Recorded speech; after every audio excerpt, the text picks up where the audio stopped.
John Anderson, happy Australia Day to you. I'm thrilled that you're with us tonight of all nights, really. And I want to ask you to reflect, if you can, on where we are as a nation as we start to rebuild some of the identity wars and culture wars from decades past, and I guess find our feet and debate about where we're headed. Well, thank you, Peter, and good to be with you. I think that Australians, there's a bit of a downside to laid-back, irreverent Australian character. It's complacency. But when we go on a slow burn, we do heat up. And I actually think what's happening at the moment is that we've seen a weak and inadequate government.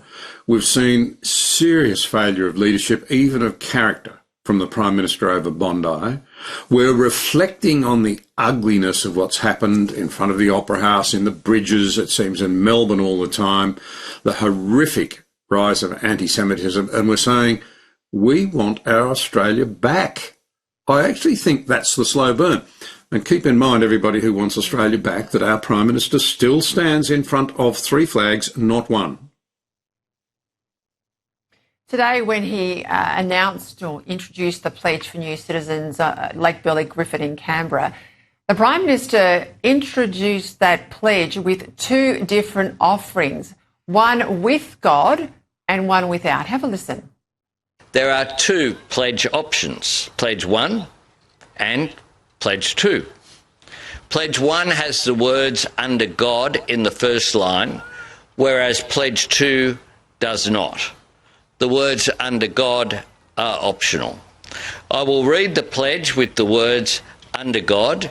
You do not need to repeat these words if you do not wish to do so.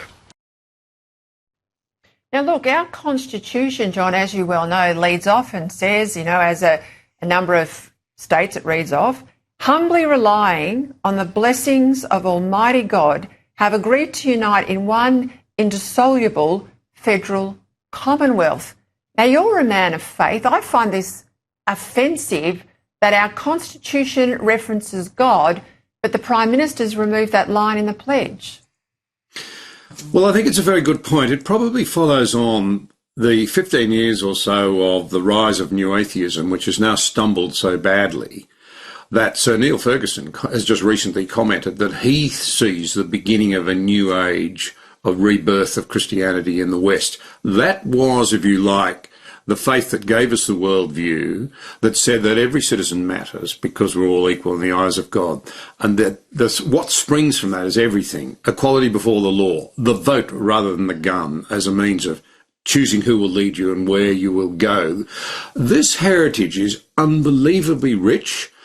If the Prime Minister's good at one thing, he does know, I think, how to read polls. He ought to be looking. Australians are saying we want our country back. And even people who don't share Christian faith, I think, see its centrality to the genius of the way that we have, if you like, loved our neighbour and got on with one another. That is now being so shattered. Is that why you're so committed to this Aspire conference that's coming up? I mean, tell my viewers about what you're doing, I guess, to get back in the fight about saving our country and saving our values. So important. It's inspired by ARC, the international movement that is really gathering pace, but it's being done in a particularly Australian way, addressing the challenges that are common to the West, but which are really critical to Australia.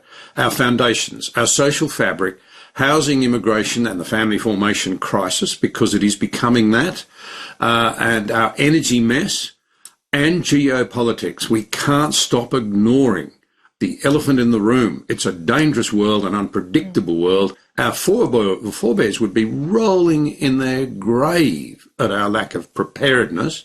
They're the great challenges. 24, 25 of February. It's invitation only, but a lot of invitations out. There is a website. If people are really interested, think it might be something I'd like to attend to, they think they can make a difference, expressions of interest now welcome. I'll be certainly covering here on the show, John. Just quickly, of course, you led the National Party. I know you're a strong coalitionist. What's your message to the National Party leaders and the Liberal leader in Canberra? Because we cannot rebuild our country while the centre-right is so split? My message would be a very simple one. This is a really serious time for Australia, and your country comes first. And the Australian people read who's committed to them. And at the moment we have a government that they are plainly saying they don't think he's up to the task. And I think that peeling off, particularly in rural areas, to One Nation is actually people saying, get your house in order. That is the key message.